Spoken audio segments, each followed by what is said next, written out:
ஒரு நீதி வழங்கும் முறையில் இப்படி அதுல இந்த மாதிரி ஒரு அரிமானம் ஏற்படுகிறது. அது மக்களுக்கு நம்பிக்கை இழக்கக்கூடிய செயலாக ஆகிவிடும். அந்த பதட்டத்துல தானே ஒரு சுதந்திரமாக வழக்காடக்கூடிய ஒரு வழக்கறிஞர் இப்படி தனிமைப்படுத்தப்படுவது, அவமானப்படுத்தப்படுவது, மனித உரிமை சார்ந்த அவருடைய செயல்பாடுகளை அவர் சொல்றாரு, உங்களை யாரு ரெவல்யூஷனரி சொல்றது? நீங்க ஒரு காமெடி பீஸ். ஒரு வடிவேல் மாதிரி பேசிட்டு இருக்காரு. உண்மையில காமெடி பீஸ் யாரு? அப்படின்னு சொல்லி அந்த இடத்துல அவரு திருப்பி சொன்னார்னா என்ன ஆகும்? ஒரு நீதிபதியை பார்த்து ஒரு வழக்கறிஞர் நான் காமெடி பீஸா இல்லையான்றது இருக்கட்டும். ஆனா நீங்க பேசுறதெல்லாம் தான் காமெடி பீஸ். அப்படின்னு ஒருத்தர் அவர் திருப்பி சொல்லியிருந்தாருன்னா, அவர் அப்படி சொல்லணும்னு எதிர்பார்த்தா அவர் சீண்டனாரு. அந்த இடத்துல வாஞ்சிநாதன் மிக சரியாக இவர் எதுக்காக கூப்பிட்டுட்டு இருக்கிறாரு.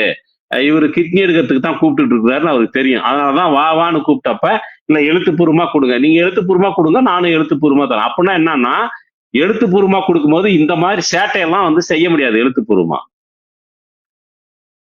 உன்னை அரவிந்த் ஆஸ்பத்திரிக்கு அனுப்புவேன். உனக்கு கண்ணு தெரியாதா? உனக்கு படிக்க தெரியாதா? நீ காமெடி பேச இப்படியெல்லாம் எழுத முடியாது. அதனால தான் அவர் சொல்றாரு, எழுத்துப்பூர்வமா குடுங்கன்னு கேட்கிறாரு. அந்த எழுத்துப்பூர்வமா குடுங்கன்னு சொல்லி கேட்கறதுக்கு குடுத்துட்டு போ வேண்டியது தானே?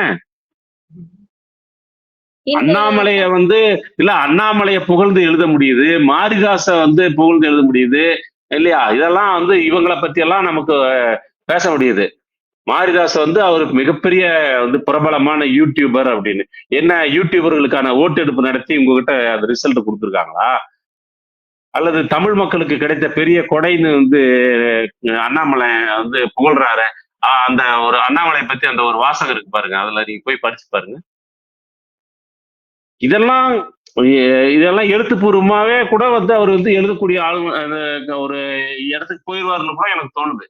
லக்ஷ்மி ராய் நீங்க எழுத்துப்பூர்வமா கொடுங்கன்னு கேட்டாருல்ல. இதெல்லாம் எழுத்துப்பூர்வமா கூட அவர் குடுத்துருவாரோன்னு எனக்கு தோணுது.